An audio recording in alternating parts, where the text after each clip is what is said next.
وغیرہ کھانے کا خان صاحب کا؟ دیکھیے میرا روسٹر تو ساری دنیا نے دیکھا ہے، آپ کے سما کے آج کے مہمان میں لگا ہوا تھا کہ میں نے تو چسپاں کیا ہوا تھا کچن میں کہ سنڈے کو کیا پکنا ہے، منڈے کو کیا پکنا ہے. اور یہ جو ڈائری کے دودھ والی احوال ہے وہ ایکچولی میں اچھا نہیں لگتا یہ بات کرتے ہوئے، بڑی پرانی بات ہے، ماضی کی بات ہے، اب زیب نہیں دیتا یہ بات کرتے ہوئے. لیکن یہ میں نے کتاب میں ویسے لکھا ہے کہ وہ 12 بجے یا 1 بجے اس طرح سے وہ جگ جو دودھ کا تھا، وہ میرا نہیں خیال کہ ان کی اہلیہ کا یہ آئیڈیا، یہ ان کا ذاتی آئیڈیا ہے اور وہ کسی اور بات کے ساتھ جڑا ہوا ہے، چھڑو مٹی پاؤ. لیکن وہ ایک فریج میں وہ نیلا جگ پڑا ہوتا تھا ملتانی پوٹری کا، جو کہ رات 12-1 بجے وہ دودھ اور وہ پیا جاتا تھا، اور اس کا تعلق جس چیز کے ساتھ جوڑے اس کے ساتھ نہیں تھا. لیکن وہ میرا خیال ہے پرانی کوئی کرکٹ کے زمانے کی عادت ہے، وہ کتاب ہی اس کے لیے پڑھے تو بہتر ہے. لیکن میرا خیال ہے کہ یہ بیگم صاحبہ کی یہ تو بلکہ اچھی بات ہے کہ کوئی ان کو کھانا یاد دلا رہا ہے، لیکن یہ عادتیں پرانی ہیں. اس عمر میں کوئی اہلیہ بھی آ جائے نا تو نئی عادتیں نہ سکھا سکتی ہے نہ سدھار سکتی ہے. آپ کو پتہ ہے 30 سال کے بعد مرد 30 سال کا ہو جائے تو اس کے بعد اس کو کوئی سدھار نہیں سکتا. مرزا صاحب میرا خیال کار نہیں ہے گیا آج. ادھا گھنٹہ تھانوں دے کے گئے نے، کہہ کے گئے کہ 10 بجے تک آپ فارغ ہو جائے، اور وہ آپ کو پہلے انہوں نے میسج کہہ دیا. میں نے ان کا میسج بھی کنوے کر دیا. میں نے کہا یہ تو تمہارے بھائی کا انٹرویو ہے، آج تو تم اگر 9:30 بجے شروع کر رہے ہیں تو یعنی کہ وہ میں آپ کو یہی اشارتاً بتا رہی تھی کہ 30 سال سے جب کوئی مرد کراس کر لے تو پھر اس کی عادتیں کوئی سدھار نہیں سکتا، جیسا ہوتا ہے ویسے ہی. اور جس کی بہت بری عادتیں ہوں یا بہت پکی عادتیں ہوں تو 60 سال کے بعد تو آپ سوچ ہی سکتے ہیں. تو آئی ڈونٹ تھنک کہ کوئی اہلیہ ہو یا کوئی ماں ہو یا بہن ہو یا دوست ہو، کوئی بھی سدھار نہیں سکتا، کوئی بھی نہیں سدھار سکتا. اچھا ذرا یہ بڑا اہم ہے کیونکہ کہتے ہیں نا کہ کبھی کسی کی بددعا یا ہاں بھی لگ جاتی ہے. بشرا بی بی عدالتوں کے چکر کھا رہی ہیں، بنیادی کیسز میں ان کا کردار ثابت ہو رہا ہے. ان کے بچے فرح گوگی کے ساتھ مل کر کرپشن میں پائے گئے ہیں، دبئی فرار کرا دی گیا. مکافات عمل ہے، کہیں آپ کی ہاتھ تو نہیں لگی ان کو؟ دیکھیے آپ یقین کریں کہ میں سمجھتی ہوں کہ کسی کو بد دعا نہیں دینی چاہیے. میں سمجھتی ہوں کہ جو اللہ کا انصاف ہے نا وہ آپ کے سامنے آ جاتا ہے. میں سمجھتی ہوں میری جو دعائیں تھیں یا میں نے جو کیا ہے، ایک تو آپ کے اعمال کا صلہ آپ کو ملتا ہے، لیکن آپ کی نیت کا بھی آپ کو صلہ ملتا ہے. تو چونکہ میری نیت صاف تھی تو جب میں ہاتھ دعا کے لیے اٹھاتی تھی تو میرے الفاظ یہ ہوتے تھے کہ اللہ پاک مجھے اور میری فیملی کو. اب عورت اپنی فیملی کس کو سمجھتی ہے؟ جو بھی اس کا گھر والا ہوتا ہے، بچے ہوتے ہیں، سسرال ہوتا ہے. تو میں یہ دعا کرتی تھی اور بڑی نیک نیت تھی، یہ ہمیں سکھایا گیا ہے. تو اللہ پاک کو شاید میری نیت پسند آئی اور انہوں نے مجھے بچا لیا. دیکھیں اس دن سے بچا لیا، جو اس عورت کے اوپر بیت رہی ہے اس دن سے بچا لیا. تو اس پہ تو جو کر رہی ہے یا جو اس پہ بیت رہی ہے، اللہ سب کے لیے آسانیاں پیدا کرے. میں نے نہ کسی کو بد دعا دی ہے، ان کے بھی بچے ہیں، ان کے بھی ظاہر ہے جب والدین کا ایسا حال ہوتا ہے تو بچے ظاہر ہے افیکٹ تو ہوتے ہیں، مطلب آپ کی سپرویژن میں بھی نہیں رہتے. لیکن اللہ نے جو میرے لیے عزیز تھا کہ میرے بچے سیدھے لائن پہ رہیں اور پروٹیکٹڈ رہیں، اللہ نے مجھے محفوظ رکھا، اس رسوائی سے محفوظ رکھا، اس میں رسوائی سے محفوظ رکھا. تو وہ میری نیت کا اللہ نے صلہ دیا. اور میں نے اپنی انسان اچھی نیت ہی کر سکتا ہے، اچھی کوشش ہی کر سکتا ہے. دانستہ طور پہ میں نے نہ کبھی کسی کا دل دکھایا ہے، نہ کسی کا حق مارا ہے، نہ کسی کا گھر اجاڑا ہے، نہ کسی کے معصوم بچوں کی دارکشی کی ہے، کیونکہ بچے معصوم ہوتے ہیں. تو جو میرے ساتھ کیا، جس نے کیا، اللہ پاک ان سے حساب لے رہا ہے. لیکن میں نے نہیں کبھی ایسا کیا کہ کسی کی بچوں کی ماں کے اوپر کچھ گزرے یا کسی کے بچوں کے ساتھ کوئی برا ہو. اس لیے کیونکہ میں سمجھتی ہوں انصاف کرنے والا ذات اللہ کی ہے، ہم نہیں ہیں. کیا پتا میں ہی گنہگار ہوں، کیا پتا میں ہی غلط ہوں. لیکن آج جو ہو رہا ہے اس کو دیکھ کے یہ مجھے لگتا ہے کہ اللہ نے مجھے بچایا ہے، اللہ نے میرے بچوں کو بچایا ہے. اور آج دیکھیں میں اب آپ کے بھائی صاحب آپ کی وجہ سے آپ کا نام سن کے انہوں نے کہا اچھا ٹھیک ہے پھر میں آدھا گھنٹہ مجھے یہی کہنے لگے کہ 1 گھنٹے میں تو آپ فارغ ہونے نہیں والی. تو آپ نے پھر کہا, میں نے ان کو میسج بھیج دیا کہ آپ تو نئے ہسبینڈ آئے ہیں, وہ پرانے بھائی ہیں. تو انہوں نے کہا, لیکن انہوں نے یہ بھی کہا کہ ان سے کہہ دے کہ انٹرنیٹ تو میرے ہاتھ میں ہے, بجلی کسی تو بھی میرے وقت ہاتھ تار میں, کھینچی جا سکتی ہے. کسی وقت نہیں بھی ہم تار کھینچی جا ان سکتی کو یہ ہے. موقع نہیں دیں گے, ہم اپنے ٹائم کے اندر اندر اس میں. اچھا آخری سوال یہ ہے کہ یہ کہا بھی جا رہا ہے, ہو بھی رہا ہے, سنا ہے بھاگ دوڑ بھی ہو رہی ہے کہ خان صاحب کی کوئی ملک گارنٹی دے دے, یا پھر کوئی لابی کوشش کر رہے ہیں کہ عمران خان صاحب کو معافی تلافی دے کے بیرون ملک لے جایا جائے.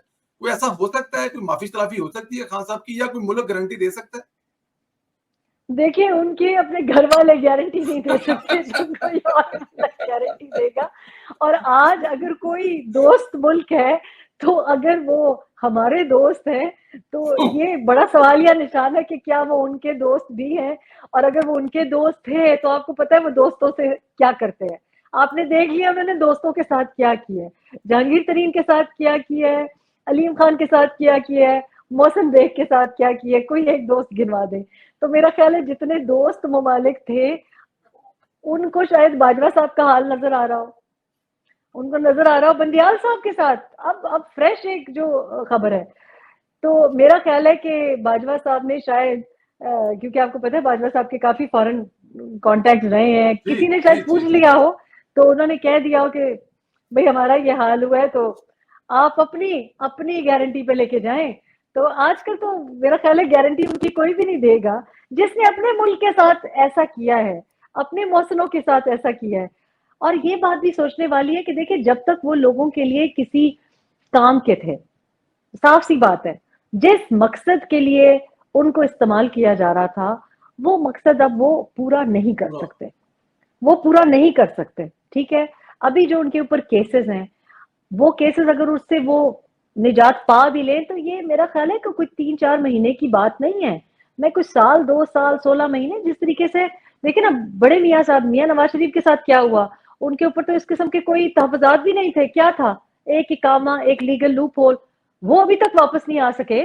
اور وہ تو انہوں نے تو کبھی زبان اس طرح کھولی ہی نہیں. وہ تو چھوڑے الطاف بھائی, اس قسم کی زبان تو کبھی کسی نے استعمال نہیں کی. ملک دشمنی کی جس نہج پہ یہ پہنچائے ہیں ایسے تو کبھی کسی نے نہیں کیا ہماری تاریخ میں. تو ان سے کسی کو فائدہ بھی نہیں رہا. یہ پی ٹی آئی والے جو بیچارے فضول میں انہوں نے اپنے کریئر تباہ کر دیے ہیں, میں سوچتی ہوں بڑے بڑے نام بیچارے جنہوں نے اپنا ان کے پیچھے کریئر بنائے تھے ان کی زندگیاں تباہ ہو گئی ہیں. جو الیکٹیبلز تھے جو ان کے ساتھ جڑے ہوئے ہیں ان کو سمجھ نہیں آ رہی کہ وہ کہاں جائیں, کیونکہ جانے کی کوئی جگہ ہی نہیں. تو کیوں ان کو کوئی ریفیوج دے گا, یہ کچھ کر ہی نہیں سکتے ان کی خاطر. اور تھوڑا بہت جو کر سکتے ہیں جو کہ ان کی اب ایک لائن ہے, اور وہ یہ کہ خانہ جنگی کی صورتحال, پروپیگنڈا, آرمی میں کو کرنے کی جو خواہشات ہے, وہ میرا خیال ہے کہ آرمی نے اپنی صفوں کو بھی صاف کر لیا ہے. اور میرا خیال ہے کہ ایسی کوئی جو سازش ہے وہ اس کی اجازت نہیں دی جائے گی. زیادہ سے زیادہ اگر کہیں چلے گئے تو یہ ہمارے لیے تھوڑا بہت رسک ہو سکتا ہے, کیونکہ یہ مزید مطلب اپنی جو زبان درازی ہے وہ کریں گے. میرا خیال ہے ایسی کوئی پاسبلٹی مجھے لگ نہیں رہی. میرا خیال ہے کہ اسٹیبلشمنٹ شاید کوئی بہت ہی زیادہ اگر اپنی دشمن ہوگی, ملک دشمن ہوگی تو ان کو جانے دے گی, ورنہ کوئی بھی شخص جو کہ تھوڑا بہت بھی ان کو جانتا ہے یہ رسک لے ہی نہیں سکتا. بالکل بات ٹھیک کہہ رہے ہیں, کوئی رسک لے ہی نہیں سکتا کہ وہ خان صاحب کو باہر بھیجے, کیونکہ یہ جتنا باہر خطرناک جاگے اس سے بھی زیادہ ہوں گے, کچھ سوچ بھی نہیں سکتے. ابھی آپ ذکر کر رہے ہیں نا کہ محسنوں کے ساتھ یا لوگوں کے ساتھ کیا کیا. ایک بچہ جو ہے وہ ایم پی اے تھے ان کے, وہ پیدائشی طور پہ بیمار بچہ تھا, وہ آج نہیں رہا دنیا میں, فوت ہو گیا, اور اس پہ اس کا باپ اس سے مل نہیں سکا. اس سے زیادہ اور ظلم زیادتی کیا ہو سکتا ہے کہ ایسی اولاد, جب بچہ ایک بیمار تھا گھر ہاسپٹل میں تھا اور وہ بندہ ان کی محبت میں آ کے گھر جلا رہا تھا فوجیوں کے, تو ان سے کوئی بعید نہیں ہے کسے کیا کام لائے چلے. اچھا جی, بہت بڑا ایک اسپوک پرسن تھے وہ پاکستان آرمی کے, شیخ رشید صاحب کو پوری پارٹی سمیت ہی گرفتار کر لیا, ایک بندہ نہیں چھڑیا, پوری کی پوری پارٹی, کیونکہ وہ خود ہی پارٹی تھے, ان کے ساتھ کوئی اور تو تھا نہیں, تو وہ بھی کل گرفتار ہو گئے. ان کی گرفتاری پر کیا فرمائیں گے آپ؟ میں آپ کو کہوں کہ دو خوشخبریاں مجھے کل نصیب ہوئی ہیں، 2 اچھا خبریں جی جن کو آپ یقین کریں کہ قاضی فائز عیسیٰ صاحب کا اوتھ لینا، مسز سدینہ عیسیٰ کا ان کے ساتھ کھڑے ہونا، عارف الوی کا ان کو اوتھ دینا، لیکن پھر یہ جو خبر آئی نا تو صحیح معنوں میں جو نہیں کہتے کہ دل میں ٹھنڈ پئی ہے، اور وہ کیونکہ دیکھیں میں بہت زیادہ کنسرن تھی. بات صرف ایک پی ٹی آئی کے لیڈر کی نہیں ہوتی، ایک جو طوفان بدتمیزی غلاظت ہمارے ٹیلی ویژن سکرینز پہ رہا ہے، اور ہمارے معصوم لڑکے ان کی باتیں فضول قسم کی باتیں، وہ جو گلی کوچے میں لفنگے لڑکے باتیں کرتے ہیں، محاورے اور باتیں اور من گھڑت باتیں، کوئی اسٹیبلشمنٹ کے اسپوکس پرسن نہیں تھے، کوئی ان کی اتنی کوئی اوقات نہیں تھی. یہ ایسے اس کو کردار نہیں ہوتے جو مسخرے ہوتے ہیں، جو کپیل شرما شو پہ آ کے نہیں ڈفرنٹ کردار ادا کرتے، میں اس سے زیادہ ان کو نہیں سمجھتی. اور مجھے یہ تھا کہ جب اللہ پاک اس طرح ہی آپ کر رہے ہیں، آب و ہوا صاف کر رہے ہیں، اس بندے کو نہ دوبارہ پالیٹکس میں آنے دے، کچھ ایسا کرے کہ اس کی سیاست ختم ہو، یہ لوگوں کو نظر آئے کہ اس قسم کی گندی سیاست. کیونکہ دیکھیں پنڈی میرا گھر ہے، اور پنڈی کے ساتھ جو ہوا ہے یہ اپنے حلقے کی بھی نمائندگی نہیں کرتے. پنڈی بڑے مذہبی، بڑے شریف، بڑے اچھے لوگ ہیں، کام کرنے والا. آپ یقین کریں آپ نے اسلام آباد میں کوئی کام کرانا ہو، آپ جاتے ہیں راجہ بازار، آپ وہاں سے کام کراتے ہیں. آپ نے کوئی کام کرانا ہو، آپ نے کشیدہ کاری کرانی ہو، آپ نے لکڑ کا کام کرانا ہو، آپ نے لائٹیں، سینیٹری ویئر، سارا کام ان کے حلقے میں. سرافہ بازار، سونا، حلوہ پوری، مطلب کام کرنے والے وہ لوگ ہیں. یہ فضولیات، عجیب قسم کی زبان، عجیب قسم کی، اور ٹی ویز کی یہ زینت بنے ہوئے. جب سے میں پاکستان آئی ہوں ہمیں یہ بتایا جاتا تھا کہ جی اس شخص کو بٹھاؤ، اور جب میں نہیں انوائٹ کرتی تھی تو میسج آ جاتا تھا کہ اس نے تو مجھے بلا لیا ہے، فریہ نے تو بلا لیا ہے، غریدہ نے تو بلا لیا، آپ لوگ کب بلائیں گے؟ And I just found it very uncomfortable. تو سیاست سے ایسے لوگوں کو پاک کرنا بڑا ضروری تھا. تو یہ تو میں سمجھتی ہوں کہ میری مطلب کل کا دن آپ یقین کریں کہ عید کا دن تھا میرے لیے. بڑی خوشی محسوس ہوئی ہے مجھے. ویسے اور پھر وہ چھپ کے بیٹھے میں اپنے سسرال گئے ہیں، جیل ان کا سسرال ہے، تو کون سی بڑی بات ہے اس میں؟ مطلب آپ خوش ضرور ہو رہی ہے لیکن وہ سرکاری خرچے پر سسرال چلے گئے ہیں. بس جی میں کہتی ہوں کہ اللہ ہر ایک کو اپنے سسرال میں خوش رکھے، جتنا میں سسرال میں خوش ہوں اللہ شیخ رشید کو اپنے سسرال میں خوش رکھے. ایسے بھی ان کا میرا خیال ہے کوئی سسرال ہم نے تو کبھی دیکھا نہیں، تو ان نہیں کو وہ بھی جیل خوش بھی رکھے. اپنا میں سسرال، وہ اپنا انہوں نے کوئی بس شادی وادی کا چکر جیل کے ساتھ چلایا ہوا تھا، کہہ رہے جیل میرا اللہ سسرال ہے، ہتھ کڑیاں میرا ال- زیور ہے. اللہ ان کو نصیب کرے، اللہ ان کو آمین نصیب کرے، ان کو اور آمین. دے.